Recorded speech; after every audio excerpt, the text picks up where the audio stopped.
I just returned from the BVIs.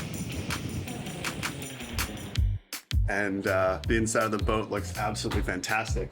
All the plastic's gone, the cork looks really, really good. The Dodger's primed, and the cockpit, the glasswork in there is all pretty much done, ready for primer as well. Kika's been super, super busy while I was gone.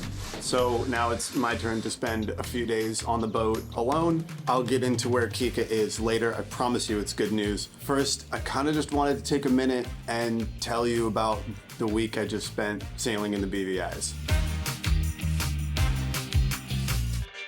It was my fourth time there. However, this time was definitely different.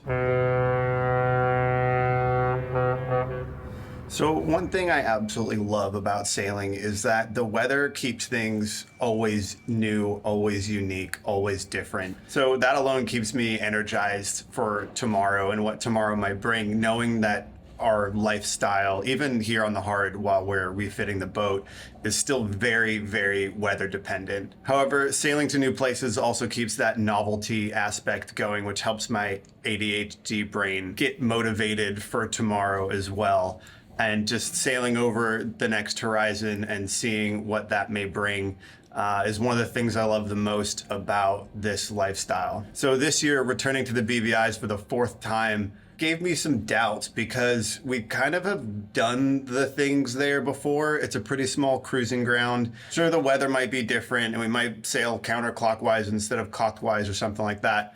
But with limited activities to do and limited places to go and see, I was a little bit nervous that I might get bored. But man, I was completely wrong.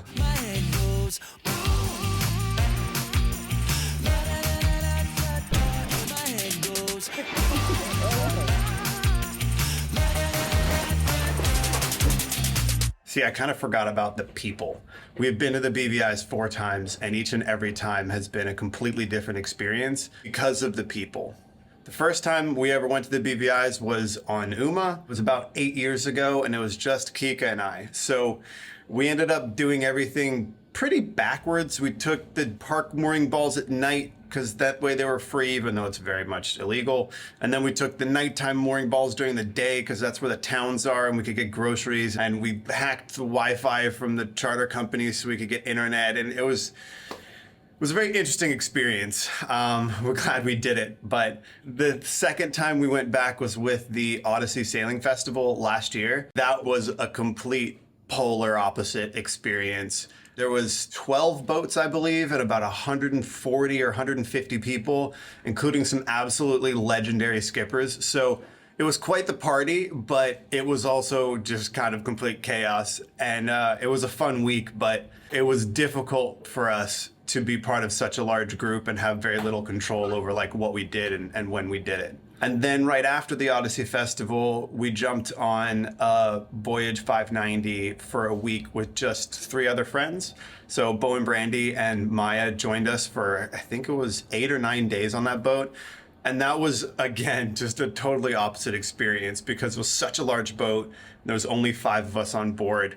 The whole boat just felt very empty, but we were at least in control of our own schedule and what we did each day. And so it was a much more chill and just slow, laid back experience. It was a really good way to spend New Year's though. And having just the 5 of us on board was super fun.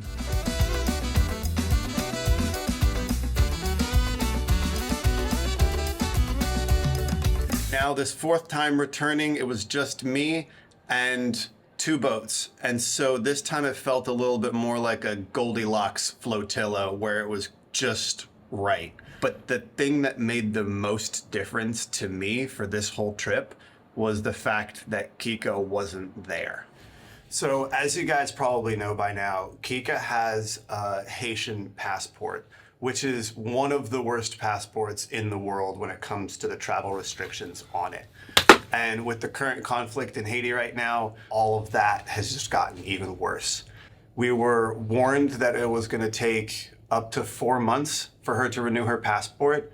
And so back in November, we started the process knowing this trip was coming up. But as you guys have seen in our last video, Kika's passport didn't arrive on time, which means she had to stay behind. Hey guys, just figured I'd send you a quick video to wish you guys a happy departure. I really wish I could be here with you guys. It sounds like it's gonna be a really awesome week. Have a great sail, everybody, and I love you, and bye.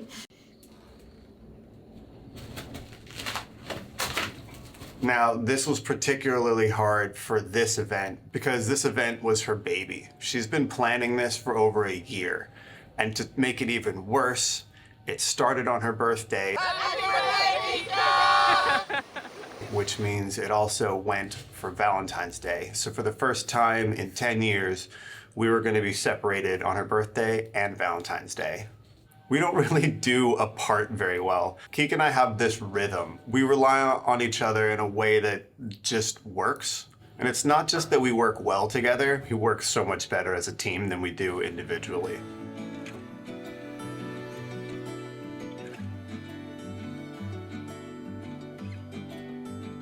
And this event was really important. This is the largest, most complicated patron meetup we've ever tried to pull off. Certainly the most stressful. We had 16 people from all over the world flying in. We had flights to organize, hotels to book, ferries to schedule, cooks and food deliveries to organize. We had 2 catamarans to pack and prep, a charter company that needed our licenses and our permits and our float plans. We had rental gear to pick up, hikes to plan, dinners to prep, beach parties to organize, bonfires to arrange.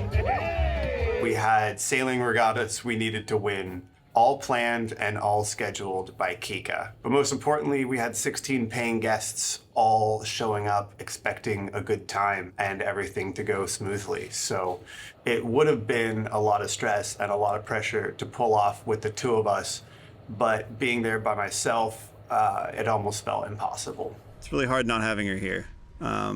It's very pretty and we're having a fun time, but it's just not the same without her. We've been chatting every day and FaceTiming every day and saying hi to everybody, and we have a big group chat going on so we can share what we're all doing each day. So we're doing the best we can. Try not to have too much fun without her. It's definitely a different vibe this time in the BVIs. And at the end of the week, I think I did my best. Of course, everyone there was definitely bummed that Kika couldn't join us. She really is the life of the party. Daily FaceTime calls helped keep Kika in the loop and kind of made her feel like she was there even though she wasn't there. And we all took it upon ourselves to do our best to still have a really good time.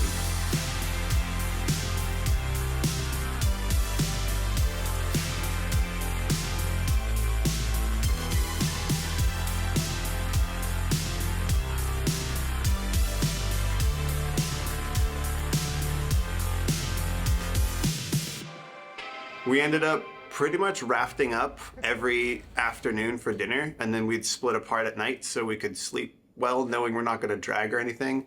And then we'd like raft back up again for breakfast, which was really cool. None of us had done that before, and it really made dinners and breakfasts feel really special. It's kind of like we had one big family dinner. It also made it a little bit easier on the cooks so they could like each cook half of the meal and bring it together into one table. It also made it feel much more full when we had all 16 of us sitting around one table rather than split in between both boats.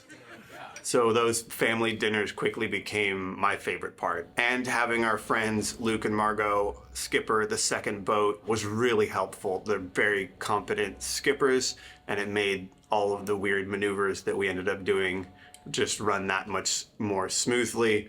And the sailing together and the skipper swaps we did, it was just really good to have them as a second set of skippers. Luke's a very good instructor as well, and so I think the crew on that boat probably got a bit better sailing instruction than the crew on our boat, because I sail lazy, and so I taught my crew all of the cheater ways to sail a boat with the least amount of effort.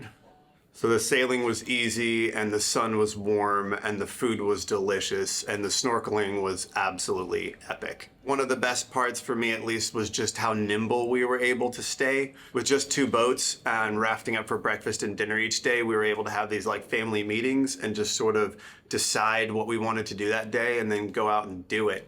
And it was much easier to just have the 2 boats. We could move much quicker and change our schedule just because we wanted to go see a different island, or the weather wasn't quite good, or the swell or the mooring balls were taken, we were able to just change our schedule and have a really good time doing so.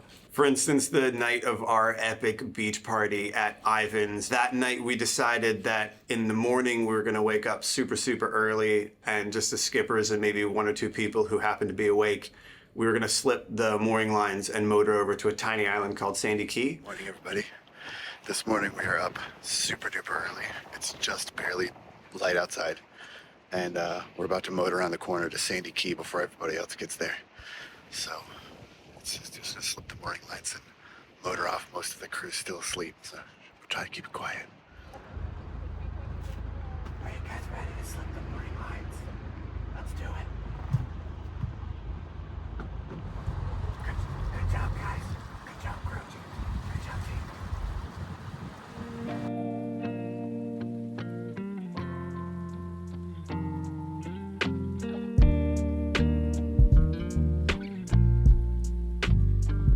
Well, we just made it to Sandy Key.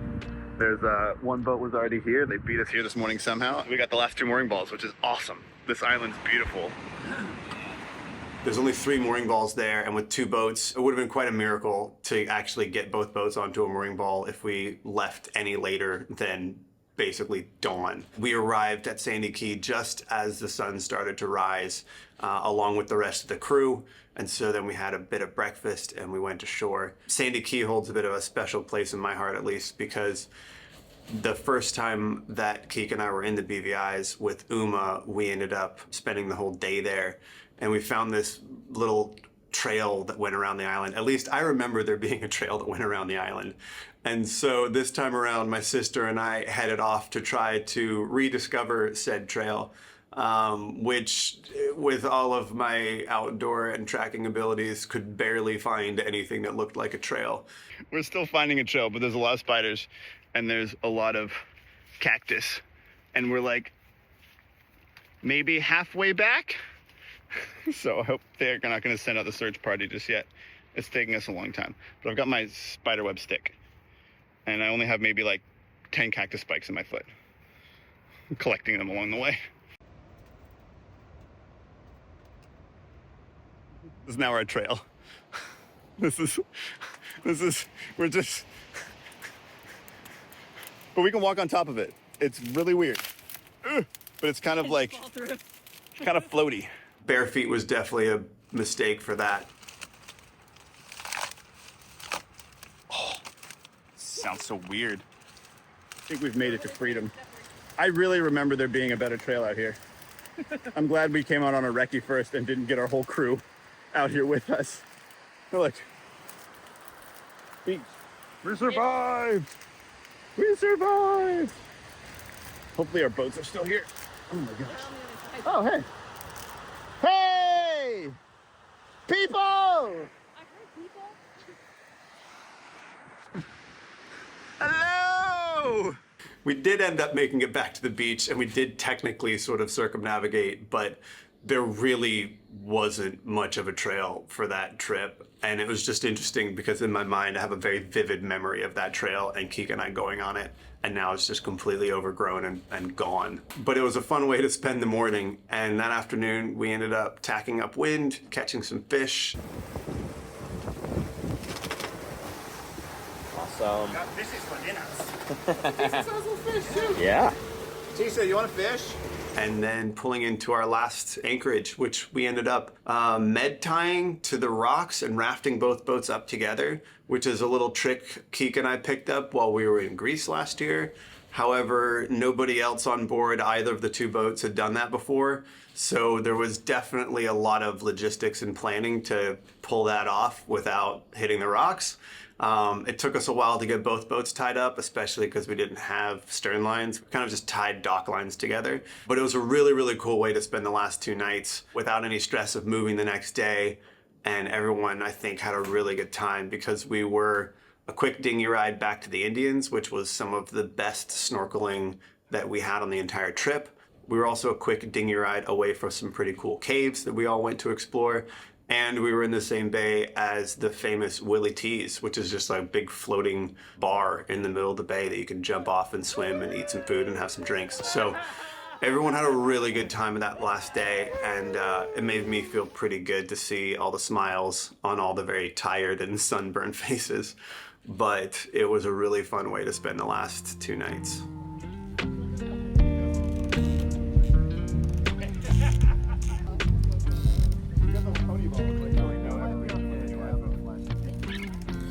And by the end of 8 days on board with 16 new people, we really felt like one big happy family by the end of it. Being on a boat, it's a very interesting way to meet new people because unlike our regular patron meetups where we all sort of show up for a few hours and then we all go our separate ways, this is 16 strangers plus 2 cooks on board 2 catamarans for a little over a week. It's 24/7. There's kind of no really getting away from each other. So it's a very interesting way to meet new people and to sort of just get put into this pressure cooker of figuring it out on the fly. Luckily, everyone's super cool. We had such a good time.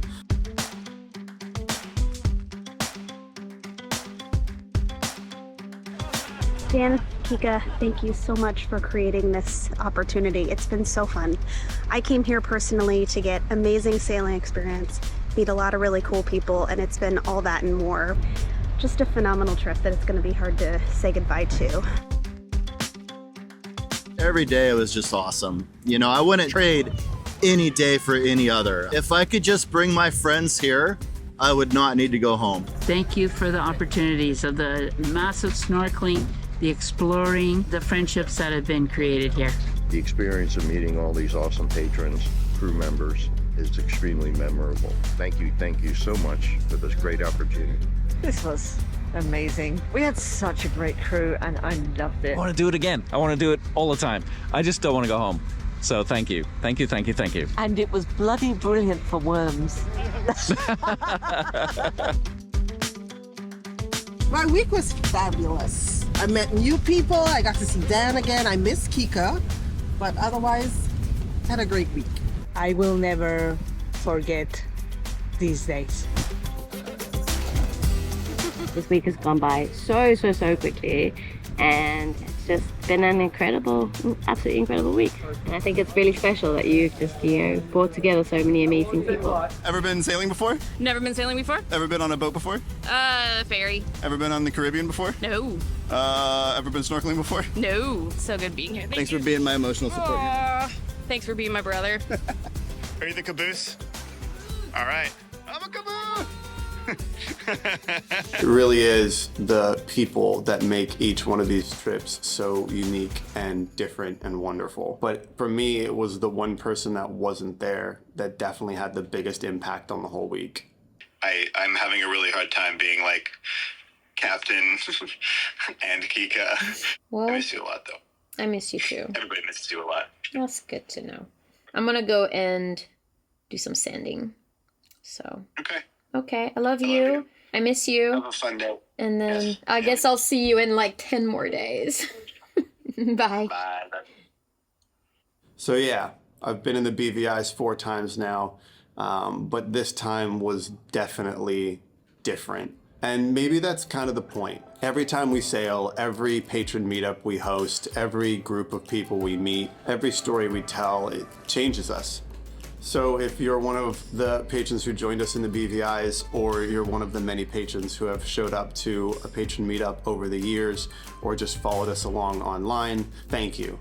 These trips and these meetups are for you. And if you've ever thought about joining us at one, maybe next time we'll see you there. As for Kika, she's not here right now because she is in Milan right now picking up her new passport. So it did finally arrive, a couple of weeks too late. However, it's one less thing we have to worry about for the next 10 years. So with any luck, we'll both be at the next meetup and hopefully we'll see you there as well.